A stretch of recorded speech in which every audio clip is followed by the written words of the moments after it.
So I feel like every artist gets asked this question. How do you know when your art is done? Hi guys, Mary Languish here. Thanks for watching. Don't forget to like this video and subscribe to my channel. But today I want to talk about the general question, how do you know when it's done? I personally have always struggled with this question because I think it totally depends on your style as an artist as well as the piece you're working on. Like, it's not really just like a general answer to a general question. It's very deep. I think it has to do with, how much art education you've had, how much experience in art you've had. I think it comes down to how much you can fight perfectionism. There's just like so many things that come into play with that question that it's hard to give you just a flat answer. But in this video, I want to share with you some thoughts that I have specifically for my work, but maybe you can apply some of it to your work, of how I know when one of my paintings is done. I think the first thing, there's just kind of a logical thing, is how well does it incorporate the elements and principles of design. So that's things like line and color and shape are elements, and then how do you combine those things with balance and unity and repetition? Those are principles. So, and you can look up a whole list of these, just Google elements and principles of design if you don't know what those are. But just having an understanding of how those work and how to use them together can help you with knowing when your painting is done. Basic questions like, does it flow? Does your eye go where you want it to go? Does it give you the reaction or the feeling that you want? The human eye is actually drawn, and brain, are drawn to things that are familiar. So, elements and principles of design aren't just like a list of things that some art guy came up with.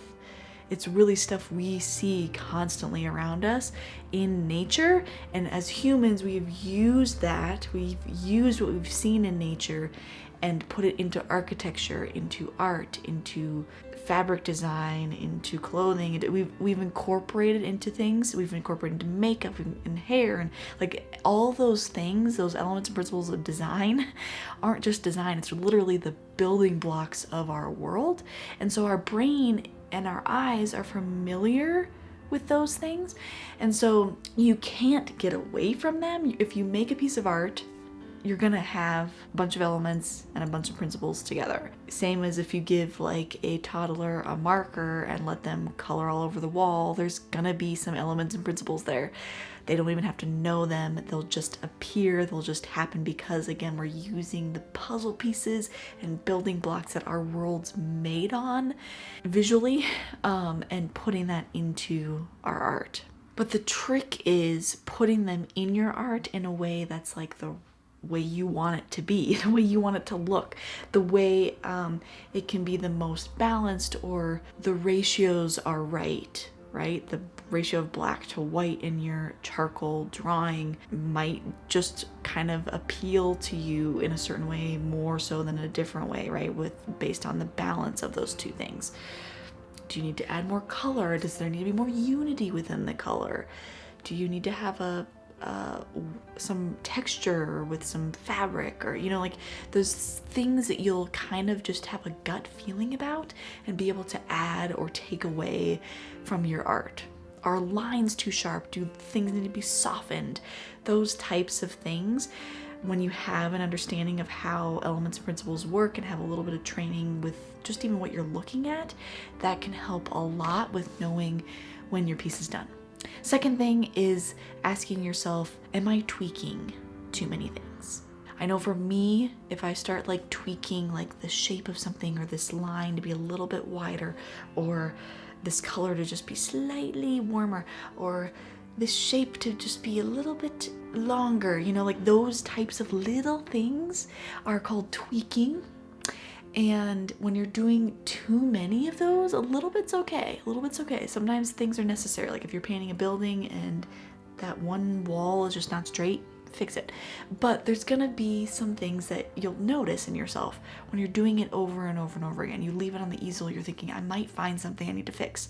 I might need to tweak this and move that. If you're doing that too many times and you're leaving a painting on an easel for the specific purpose of looking at it for months and changing things as you go, you need to reassess why you're doing that. Because honestly, what I tell myself at that point, when I know I'm tweaking too much, is I have to tell myself, nobody cares. Nobody is gonna care if that shape is a little bit longer than it was before. No one's gonna even notice. So it's at that stage where you have to kind of just slap yourself and say, I'm not gonna be a perfectionist about this. I'm not going to overwork this to the point where it's more a mental thing and it's driving me crazy. That's when I need to stop. You have to fight perfectionism because no one cares. It's hard, but you can do it. Third thing is to ask an outside person, someone with fresh eyes, to look at your art, give you an opinion, preferably someone who has a little bit of artistic, creative education or background is helpful. You can't underestimate fresh eyes on a piece. I can't tell you how beneficial that is to have someone else, even if it's you, if you don't have someone that you can show your art to that has a little bit of knowledge in creativity or just is inclined that way, then putting your painting away for a while, like a few days to a few months, can be really helpful, because then when you see it again, you're gonna see things like you're seeing it as a viewer the first time. You're not gonna see those little things that you thought you had to tweak and fix. You're gonna see maybe bigger overarching things, or maybe you'll notice and be like, hey, that actually looks pretty good. It just comes down to you needing a break, your painting needing a break, taking a break. A Ross and Rachel moment for you and your painting. Whether or not you get back together, I guess, is kind of up to you. Giving you and your painting a break is kind of like going to sleep with unsolved problems and then waking up and your brain has just like solved them. I don't know if you've ever had that happen to you before, but I know I have. I've always been like, I don't know what I'm supposed to be teaching this particular student tomorrow. Go to bed still not knowing, and then literally in my dreams, and then when I wake up, I'm like, oh, I know exactly what I'm gonna teach them. It's kind of like that. Hope you're liking my analogies here. The fourth little trick that I've noticed for myself, specifically in my style of art, is I can kind of tell when it's overworked.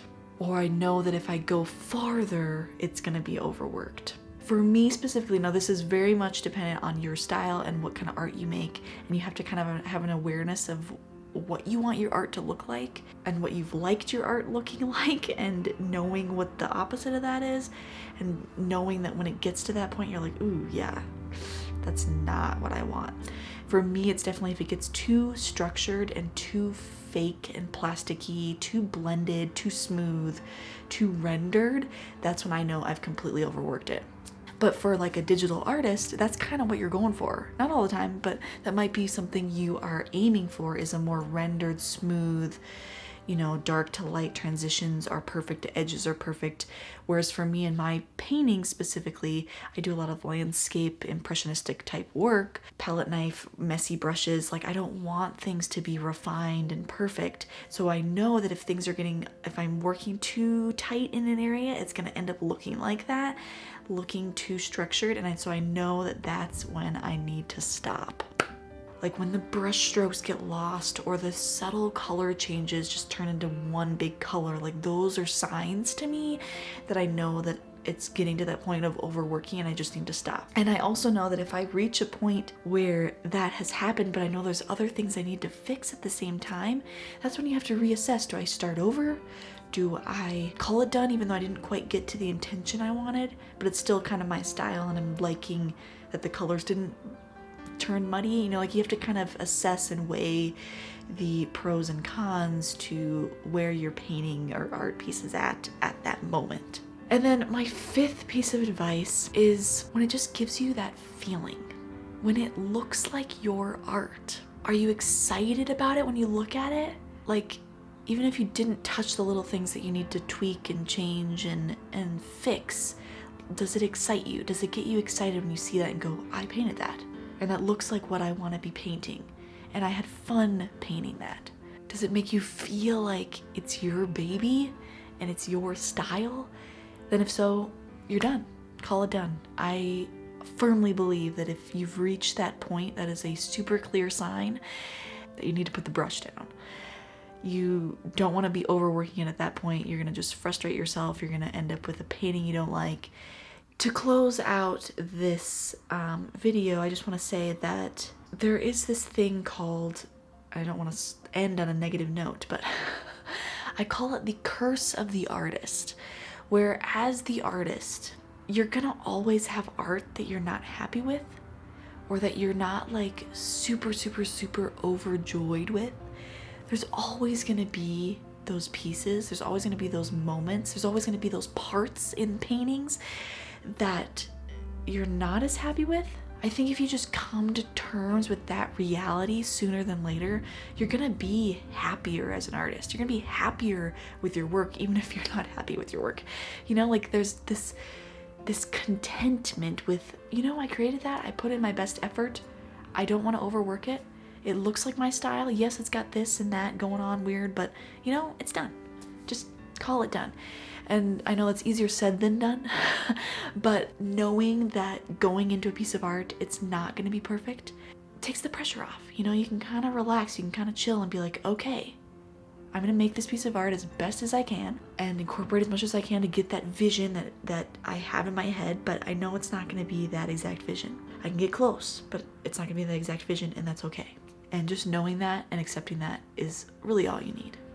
If our art pieces had to be perfect, we'd honestly all be spending our entire lives on one painting that would never be finished. So just think about that when you're not sure when to stop.